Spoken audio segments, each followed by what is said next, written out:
Welcome to our exciting adventure today. I'm thrilled to have you here as we dive into time travel with words, exploring English tenses. In this presentation, we'll learn how different tenses help us talk about the past, the present, and the future. So get ready for a fun and informative journey through the world of English. All right, so let's think about what a tense is. Imagine you have a super cool time machine that can change how we say words. That's kind of what a tense does in English. It's like a special button on our word time machine that helps us show exactly when something happens. Now, the key here is the verb, which is the action word. Tenses change the verb to tell us if an action is happening right now, if it already happened in the past, or if it will happen in the future. So, tenses are really important because they help us understand the timing of actions, whether something is ongoing, completed, or about to happen. And remember, just like a super time machine helps us explore different moments in time, mastering tenses helps us communicate clearly about when things happen. It's a fun and powerful part of learning English. Now, let's take a closer look at today's focus, the simple present and present continuous tenses. These are fundamental in English because they help us describe actions in different time frames. First, the simple present tense is all about things that happen regularly or are always true. Think about your daily routines like brushing your teeth or going to school. For example, when I say, I eat breakfast every morning, I'm talking about a habit. It's something I do consistently, and it's a fact of my daily life. Now, moving on to the present continuous tense. This one is used for actions happening right now at this very moment. Imagine someone reading a book right now. That's where the present continuous shines. For instance, when I say, she is reading a book, I'm describing what she's doing at this exact moment. It's dynamic and immediate, unlike the simple present, which is more about routines or facts. Throughout this presentation, you'll see how these two tenses help us communicate clearly about different times. The simple present keeps us grounded in habits and truths, while the present continuous brings our conversation to the here and now. Understanding the difference is key to expressing yourself accurately in everyday situations. Now, let's take a closer look at the present perfect tense. This tense is all about actions that started in the past but are still connected to the present moment, or sometimes, actions that have just recently finished. For example, when I say, we have visited the zoo many times, I'm emphasizing that these visits happened before now, but the experience is still relevant to what we're talking about today. It's a way of showing that the past action matters right now.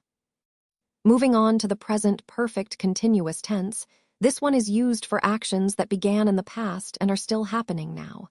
Like when I say, he has been playing since morning, it means he started playing earlier and he's still at it.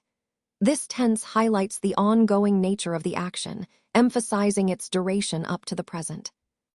Both of these tenses help us connect past actions to our current situation, which is really important in understanding how things relate over time. They keep the story of our actions alive and relevant, tying the past to the present seamlessly.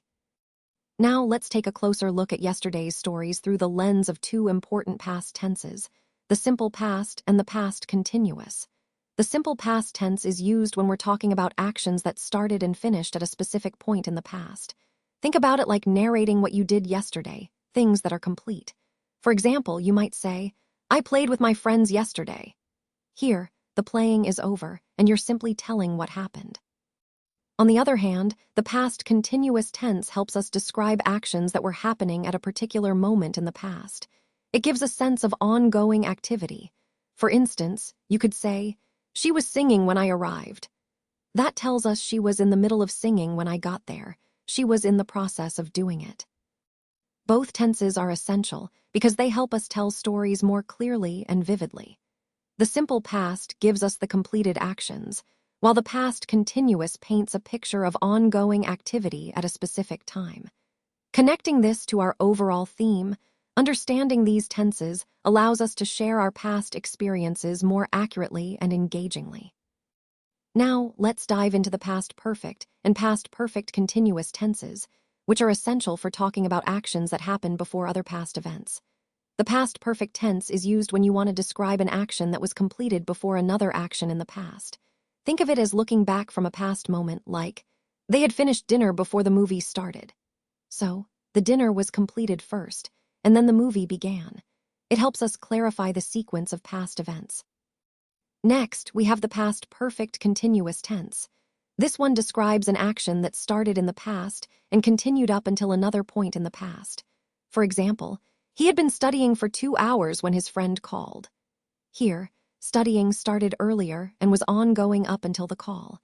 It emphasizes the duration and continuity of an action before another past event.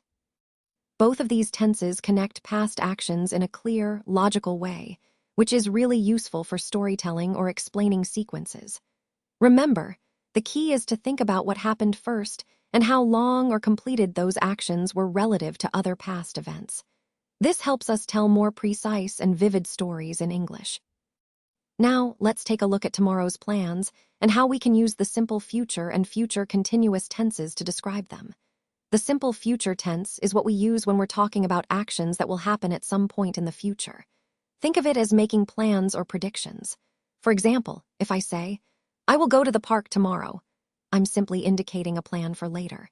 It's straightforward and used for things we decide today but will do tomorrow. On the other hand, the future continuous tense gives us a way to describe actions that will be happening at a specific time in the future. For instance, if I say, "At 3 p.m., she will be sleeping," I'm emphasizing that at that particular moment, she will be in the middle of sleeping.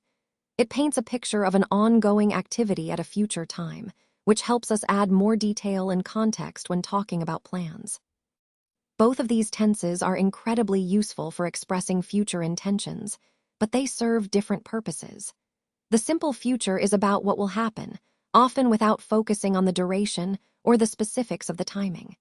The future continuous, meanwhile, helps us imagine what will be in progress at a particular future moment, enriching our descriptions of future events.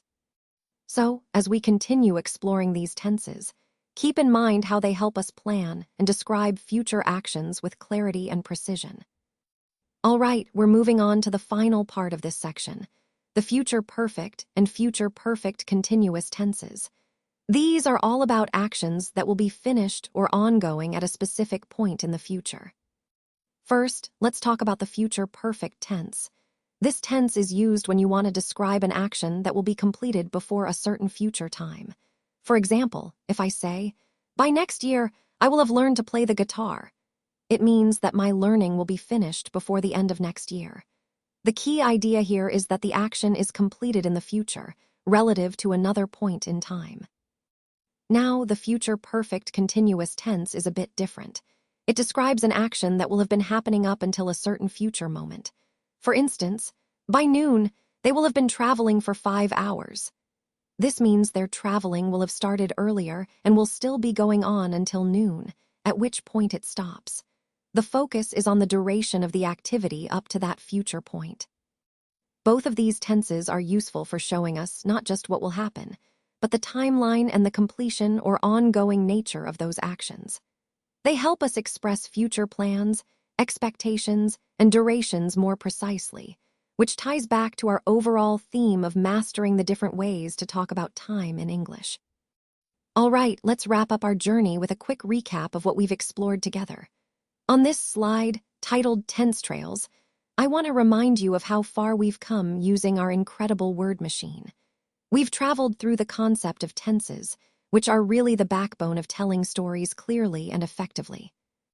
Tenses help us indicate asterisk when something happens, whether it's something you do regularly, something you did yesterday, or something you'll do tomorrow. They're essential because they make our communication precise and understandable. Think of tenses as a timeline that we can navigate with words, giving our stories structure and clarity.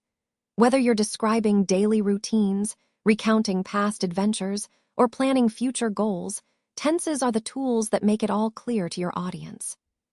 So, as we conclude, remember that mastering tenses is like having a secret map for storytelling, allowing you to share your ideas with confidence and precision. This journey through tenses is a powerful step toward becoming a more effective communicator. Congratulations, everyone. You're now a tense master. This is such an exciting milestone because it means you can tell even more captivating stories about your day, your adventures, and your dreams. Remember, the key to mastering tenses is practice, so keep experimenting with different tenses in your sentences. The more you use them, the more natural they'll become. To really solidify what you've learned, I encourage you to try writing a short story about your day, making sure to incorporate all the tenses we've discussed. It's a fun way to see how each tense adds a different flavor to your storytelling. You can also make practicing more interactive by playing a tense guessing game with your friends or family. See if they can identify the tense you're using.